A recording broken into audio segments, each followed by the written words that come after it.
Bab 5045, Beruntung. Tuan Tianqi benar sekali. Saya hanya beruntung diselamatkan oleh Nona Mo. Dev tersenyum menyanjung. Saudara Tianqi, bisakah kamu membuka pintu batu ini? Mo Qingyun bertanya pada Tianqi. Tentu saja, pintu batu kecil tidak dapat menghalangi jalanku. Tianqi tersenyum dingin, lalu berjalan menuju gerbang batu tanpa basa-basi, dan sebilah pisau hitam pendek tiba-tiba muncul di tangannya. Dentang. Cahaya dingin langsung menembus gerbang batu, tetapi gerbang batu itu tidak berubah sama sekali. Segera setelah itu, sebuah kekuatan yang mengerikan menyerang, dan Tianqi tidak dapat menghindar dan terpaksa mundur 100 kaki jauhnya. Melihat pemandangan ini, semua orang terkejut. Bahkan Tianqi tidak dapat menggoyahkan gerbang batu ini sama sekali. Dev memperhatikan tanda-tanda pada gerbang batu itu dengan saksama. Rune ini sangat istimewa. Baru saja ketika kekuatan itu bangkit kembali, rune-rune di atasnya tampak menjadi hidup dan mengalami berbagai perubahan, memancarkan kekuatan yang mengerikan. Ekspresi wajah Dev menjadi serius. Tampaknya reruntuhan itu tidak begitu mudah untuk dijelajahi. Tianqi terkejut dan merasa terhina. Dia berjalan mendekat dengan wajah muram. Sambil menatap pintu batu di depannya, dia mengusap lembut pintu itu dengan tangannya, tetapi pintu batu itu tidak merespon. Sepertinya formasi di gerbang batu ini sangat kuat. Kita perlu meminta tetua Tong dari Paviliun Tianyuan untuk melihatnya. Dia telah mempelajari formasi. Kata Tianqi ringan. Dev tidak mengatakan apa-apa. Sebenarnya, jika diberi waktu, dia bisa mendobrak pintu batu itu. Walaupun formasi di atasnya istimewa, tidak sulit bagi Dev untuk menemukan pusat formasi tersebut dan kemudian menghancurkannya. Hanya saja dia sekarang hanya berada di tingkat pertama alam abadi tersebar, jadi mustahil baginya untuk memperlihatkan terlalu banyak kekuatannya di hadapan orang lain. Sebagai makhluk abadi tingkat pertama yang tersebar, yang juga mengetahui seni pembentukan, tidak dapat dihindari bahwa ia akan menjadi sasaran orang yang diberikan Tuhan ini. Sekarang Dev harus menyamar sebagai orang yang tidak berguna untuk melumpuhkan saraf Tianqi. Jika ada harta karun di reruntuhan ini, Dev dapat mengambilnya secara tak terduga. Tetapi jika Tianqi waspada terhadap Dev, itu tidak akan mudah. Tianqi mengeluarkan token dan menghancurkannya dengan paksa. Pada saat yang sama ketika token itu dihancurkan, setetes darah dipaksa keluar oleh Tianqi. Tetesan darah ini terus menyebar di udara dan akhirnya berubah menjadi kabut darah. Tak lama kemudian, kekosongan dalam kabut darah mulai bergetar. Kemudian, seorang lelaki tua berambut putih perlahan muncul dan berjalan keluar dari kabut darah. Orang tua ini adalah tetua Tong dari Paviliun Tianyuan. Tianqi, apa yang ingin kau bicarakan denganku? Aku sedang bermain catur dengan Master Paviliun. Kata tetua Tong. Penatua Tong, aku datang ke reruntuhan untuk melihat-lihat, tetapi ada sebuah formasi di gerbang batu ini, dan aku tidak bisa memecahkannya. Saya tahu Penatua Tong pandai dalam teknik formasi, jadi saya ingin meminta bantuan Penatua Tong untuk membuka pintu batu ini. Tianqi berkata pada tetua Tong. Tianqi bersikap jauh lebih sopan terhadap tetua Tong, tanpa ada kesombongan sedikitpun. Tetua Tong mengangguk pelan, lalu berjalan ke gerbang batu dan dengan cermat mempelajari tulisan rahasia di sana. Penatua Tong melambaikan tangannya dan tirai cahaya muncul. Lalu semua rune pada gerbang batu terpantul pada tirai cahaya. Saat jari-jari Penatua Tong terus bergerak, rune pada tirai cahaya mulai melompat dan kemudian terus-menerus mengubah posisinya. Dev sekilas tahu bahwa Penatua Tong sedang mencari pusat formasi. Untuk secara paksa menghancurkan formasi kuno semacam ini, seseorang harus memiliki kekuatan yang cukup. Jika seseorang memecahkan formasi dan menemukan pusat formasi, semuanya akan jauh lebih mudah. Dev memperhatikan dengan tenang. Metode pencarian pusat formasi ini membuat Dev merasa sedikit penasaran. Formasi ini sungguh rumit. Penatua Tong sedikit mengernyit, dan tirai cahaya itu perlahan menghilang. Kemudian, di atas gerbang batu, cahaya dan bayangan melingkar misterius terus berputar, dan kekuatan misterius tampaknya sedang berkumpul. Bab 5046, ini bukan rumahmu. Penatua Tong, tidak bisakah kau menghancurkan formasi gerbang batu ini? Tianqi bertanya pada tetua Tong. Jangan tidak sabar, formasi ini agak aneh dan akan memakan waktu. Kata tetua Tong. Tianqi tidak berani berbicara lagi dan hanya bisa menunggu dengan tenang. Dev mendapati Penatua Tong sangat geli. Sudah lama sekali, tetapi dia masih menunda-nunda. Jika Dev sendiri, dia pasti sudah menghancurkan formasi itu sekarang. Namun, belum saatnya bagi Dev untuk mengambil tindakan, jadi dia hanya bisa menunggu. Tetua Tong menatap cahaya di gerbang batu itu cukup lama. Kemudian sebuah cahaya merah muncul di telapak tangannya, dan perlahan-lahan dia menekannya di gerbang batu itu, dan rune di gerbang batu itu pun ikut memancarkan cahaya merah. Tidak butuh waktu lama bagi rune-rune itu untuk berkumpul bersama, lalu disertai guncangan, pintu batu itu perlahan terbuka.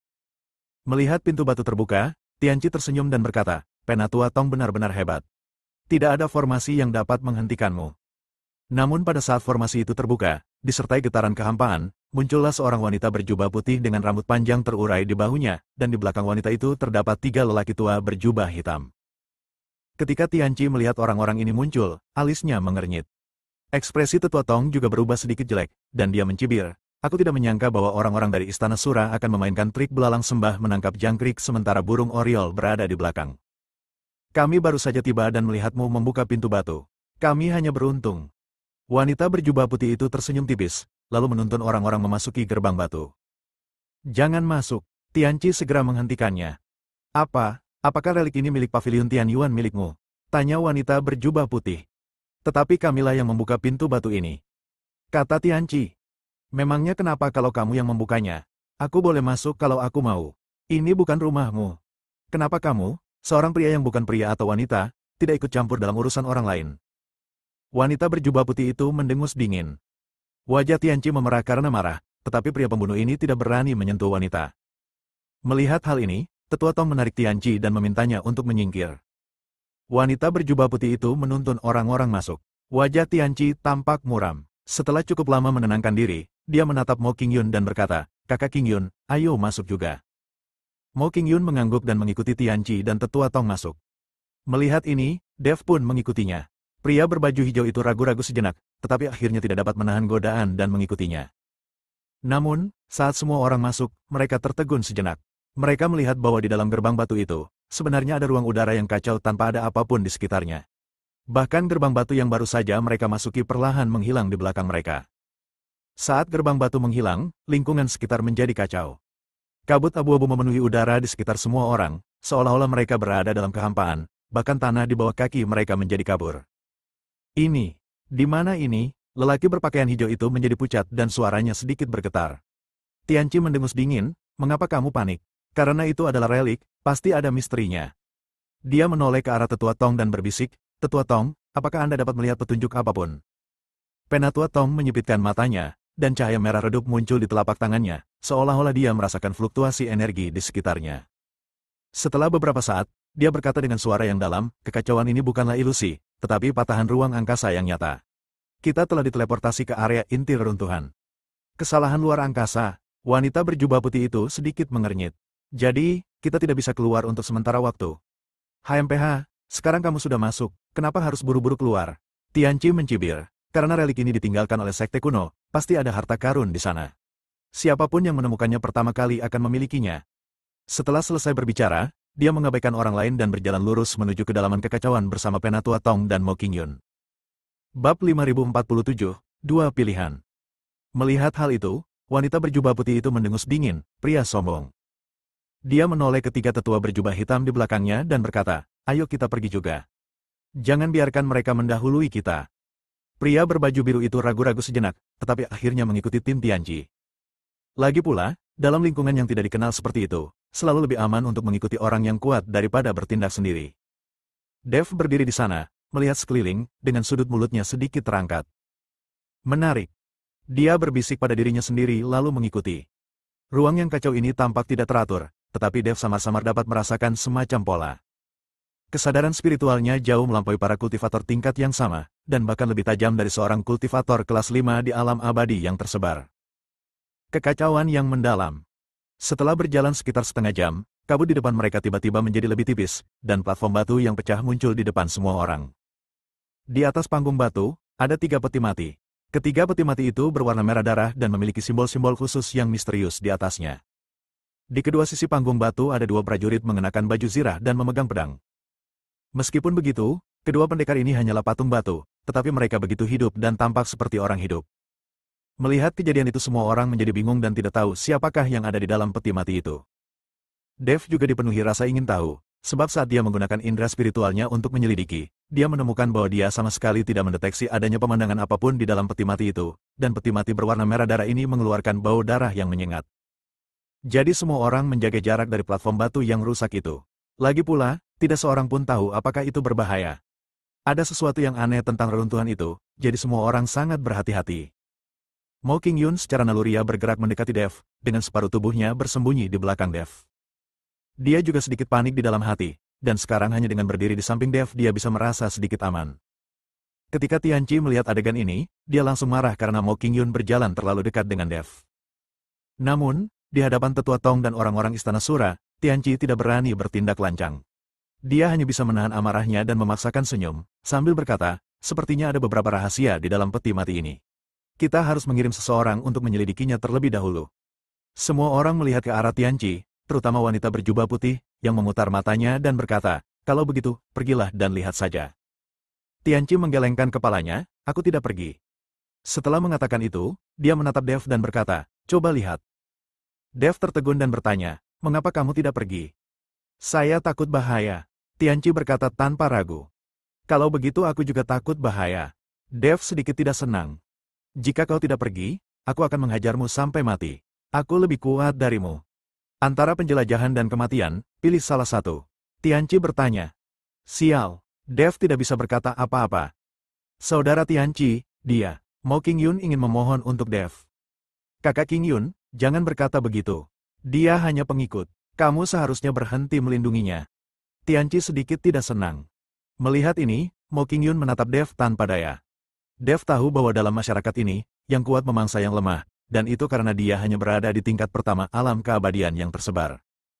Wanita berjubah putih di samping melirik Dev sambil tersenyum jenaka. Apa bedanya orang alam Sanxian kelas 1 datang ke sini dengan mencari kematian? Wanita berjubah putih itu tertawa. Dev hanya tersenyum dan tidak mengatakan apa-apa, tetapi berjalan lurus menuju platform batu yang pecah. Aku akan pergi bersamamu. Melihat ini, Mo Qingyun mengejar Dev. Suster Qingyun. Tianqi ingin menghentikan mereka, tetapi menemukan bahwa Mo Qingyun sudah pindah bersama Dev. Wajah Tianqi berubah menjadi hijau, matanya melebar karena marah, dan dia menggertakkan giginya. Kenapa kau ikut denganku? Bagaimana kalau ada bahaya? Dev memandang Mo Qingyun dan bertanya. Bab 5048, tidak begitu kuat. Jika ada bahaya, kita akan menghadapinya bersama. Bahkan jika itu berarti kematian, kita akan memiliki teman di jalan menuju alam baka. Mo Qingyun tersenyum sedikit. Dev juga tertawa, selama aku di sini, kamu tidak akan mati. Dev merasa tenang, karena dia tahu dia tidak akan mati. Karena dia sudah meninggal, tidak akan ada cerita lagi. Kamu tidak menyukai pria banci itu? Dev bertanya. Tak usah dikatakan, melihatnya saja membuatku muak. Mo Qingyun mengangguk. Kemudian dia berkata dengan putus asa, namun, Pavilion Tianyuan sangat kuat. Untuk membangun hubungan dengan Pavilion Tianyuan, aku harus menikah dengannya. Pernahkah kamu berpikir untuk melawan? Dev bertanya. Saya tidak memiliki kemampuan itu. Mo Qingyun menggelengkan kepalanya. Saat aku punya kesempatan, aku akan membunuh si banci itu, dan kau akan bebas. Dev mengikuti Mo Qingyun dan berbicara sambil berjalan. Kau bukan tandingannya, kata Mo Qingyun. Mungkin aku bukan tandingannya sekarang, tapi aku punya pembantu. Membunuhnya akan mudah. Dev tersenyum tipis, lalu bertanya kepada Raja Iblis Awan Merah, Senior, jika kau membunuh lelaki banci itu, apakah kau akan membunuhku? Tubuhmu mampu menahannya. Belum lagi orang itu, aku bisa membunuh semua orang di sini. Kata Raja Iblis Awan Merah. Itu bagus. Dev tersenyum. Kamu sedang bicara dengan siapa? Mo Qingyun tampak bingung. Seorang teman lama. Dev tersenyum. Keduanya mengobrol sambil berjalan, dan segera tiba di platform batu yang rusak.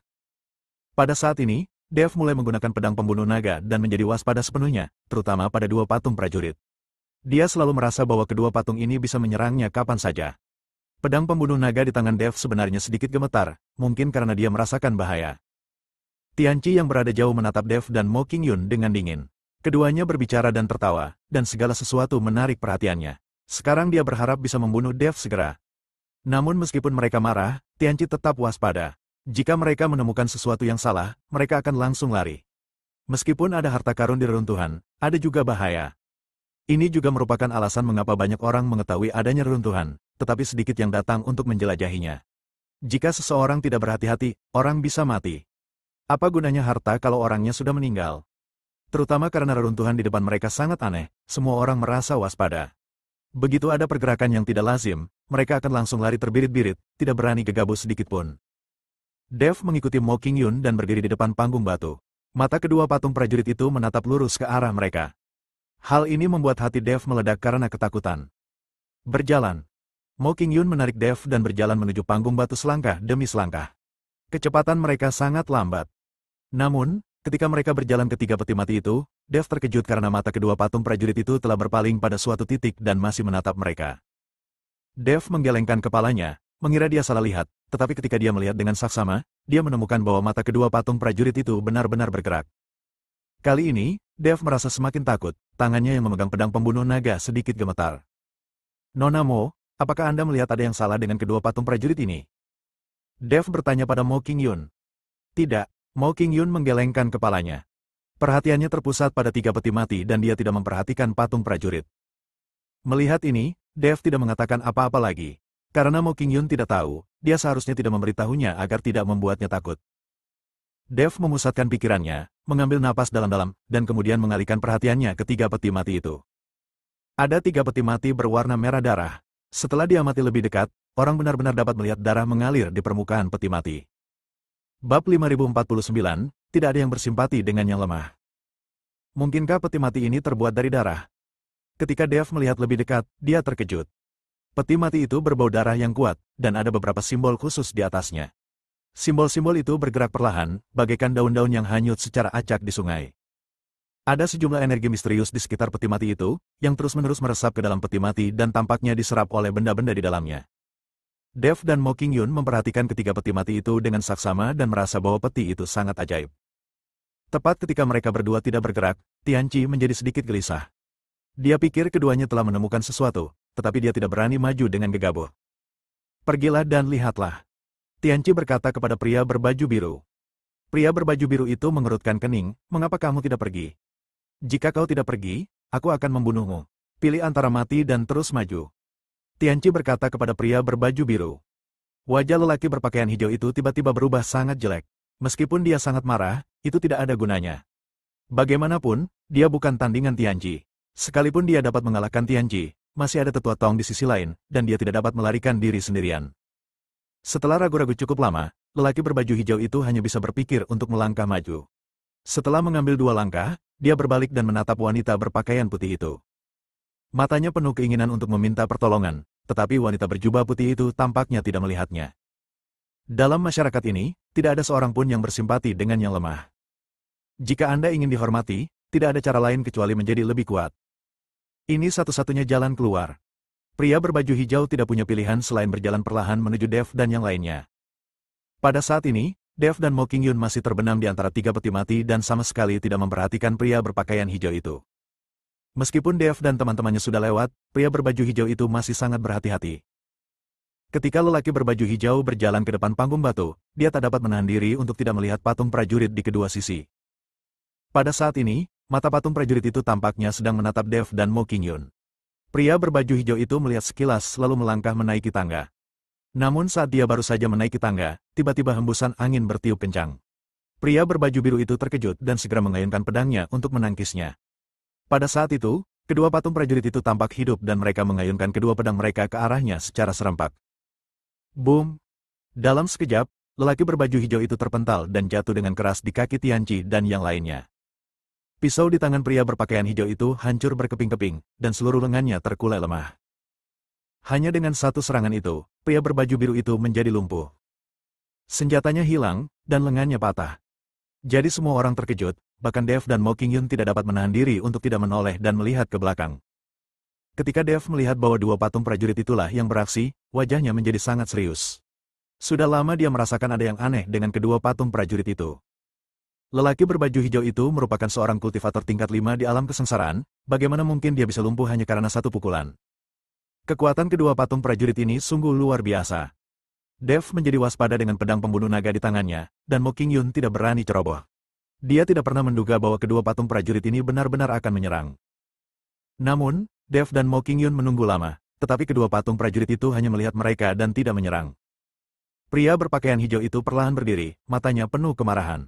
Dia sangat bingung, dia juga mengikuti jalan Dev. Mengapa Dev dan yang lainnya baik-baik saja, tetapi dia diserang? Tianqi dan yang lainnya juga bingung. Mereka tidak dapat mengerti apa yang sedang terjadi. Penatua Tong, tahukah Anda mengapa ini terjadi? Tianqi bertanya. Penatua Tong menggelengkan kepalanya. Tidak ada formasi pada kedua patung itu, apalagi dikendalikan. Mengapa mereka tiba-tiba menyerang? Saya tidak mengerti. Bab 5050, kamu tidak setampan aku. Mengapa kamu hanya menyerangku dan tidak menyerang 2 orang lainnya? Pria berbaju hijau itu bertanya dengan agak tidak puas. Aku tidak menyukaimu, kata wanita berjubah putih itu sambil tersenyum dingin. Anda. Pria berbaju hijau sangat marah, tetapi dia tidak berani melakukan apapun terhadap wanita berbaju putih. Lawannya berasal dari Istana Sura, dan kekuatannya mungkin lebih tinggi darinya. Dia terluka sekarang, apalagi bertarung. Jika nanti terjadi apa-apa, akan sulit baginya untuk melarikan diri. Mungkin karena ada banyak wanita yang terlibat. Mengapa Anda tidak mencobanya? Kata Tianqi kepada wanita berjubah putih. Baru saja Dev bersama Mo Qingyun, dan Mo Qingyun juga seorang wanita, jadi patung prajurit itu tidak menyerang. Sekarang hanya wanita berjubah putih yang merupakan wanita, jadi Tianqi memintanya untuk mencoba. Jika memang begitu, silakan saja dan cobalah. Kedua patung ini tidak akan menyerangmu. Bukankah kamu setengah wanita? Wanita berjubah putih itu mencibir. Anda. Wajah Tianqi tiba-tiba memerah karena marah. Dia paling benci kalau ada orang yang mengatakan dia mirip wanita. Meskipun dia berpakaian seperti wanita setiap hari, dia tidak mengizinkan orang lain mengatakan hal itu. Mungkin para jenius di sekte ini semuanya memiliki mentalitas yang tidak normal. Apakah karena seorang wanita, kita hanya perlu membiarkan kedua orang itu kembali dan membiarkan anak laki-laki kelas 1 dari alam Sanxian pergi ke sana sendirian, dan kemudian kita akan tahu, kan? Wanita berjubah putih itu tersenyum tipis. Ketika Tianqi mendengar ini, dia segera berkata kepada Dev dan Mo Qingyun, "Saudari Qingyun, kalian berdua harus kembali." Mo Qingyun tidak mengatakan apapun dan tetap tidak bergerak. Dev menatap Tianqi dan bertanya, "Apa yang ingin kamu lakukan?" "Aku hanya khawatir kalian berdua akan terluka. Aku tidak bermaksud menyakiti kalian. Tapi kalau kalian berdua tidak kembali, aku akan marah. Saya pikir kamu harus tahu konsekuensi kemarahan saya." Tianqi mengancam Dev dan Mo Qingyun. Mo Qingyun sedikit takut dan dengan lembut menarik ujung pakaian Dev. Adegan Tianqi membunuh seseorang tadi masih terbayang dalam pikiran Mo Qingyun. "Jangan takut, kami akan kembali saja." Dev menghibur Mo Qingyun, dan kemudian mereka berdua berjalan kembali. Melihat kedua pria itu kembali, mata Tianqi dipenuhi dengan niat membunuh, dan dia benar-benar ingin membunuh Dev dengan satu telapak tangan. Tapi sekarang Dev masih berguna, jadi kita perlu menggunakan Dev sebagai kelinci percobaan. "Kau berjalan kembali," kata Tianqi kepada Dev. "Sial, kau menggertakku." Dev sedikit kesal. "Mati atau kembali, pilihanmu." Tianqi mengancam Dev. Dev menatapnya dengan dingin. Pada saat ini, dalam hati Dev, Tianqi ini telah dijatuhi hukuman mati. Cepat atau lambat dia akan menemukan kesempatan untuk membunuh orang ini. Tetapi sekarang bukan saat yang tepat, dan Dev tidak bisa menentangnya. Dev menarik napas dalam-dalam dan berencana untuk kembali. "Aku akan menemanimu." Melihat ini, Mo Qingyun hendak menemani Dev kembali. Namun Tianqi menahannya dan berkata, "Biarkan dia pergi sendiri. Jangan khawatir, aku akan baik-baik saja." Dev tersenyum pada Mo Qingyun, lalu berjalan menuju platform batu lagi. Namun kali ini, mata Dev selalu tertuju pada kedua patung itu. Setiap kali kedua patung ini muncul, ia harus menghindar dengan cepat. Bahkan seorang kultivator kelas 5 di alam abadi yang tersebar tidak dapat menahan satu pukulan pun, jadi Dev tidak berani mencoba. Dev berjalan ke panggung batu dengan gemetar. Kedua patung itu tidak menyerangnya kecuali mata mereka mengikuti dan menatapnya. "Hah?" Tianqi sedikit mengernyit. Yang lain juga bingung dan tidak mengerti apa yang sedang terjadi. Sepertinya itu tidak ada hubungannya dengan apakah Anda seorang wanita atau bukan. Wanita berjubah putih berkata, "Mengapa ini terjadi? Mengapa mereka menyerangku sendirian?" Pria berbaju hijau itu hampir pingsan saat ini. "Mungkin karena aku lebih tampan darimu, jadi tidak apa-apa." Dev berdiri di panggung tinggi dan berkata sambil tersenyum. Pada saat ini, Dev telah banyak melonggarkan kewaspadaannya. "Omong kosong, aku jauh lebih tampan darimu." Pria berbaju hijau itu sangat marah. Bersambung.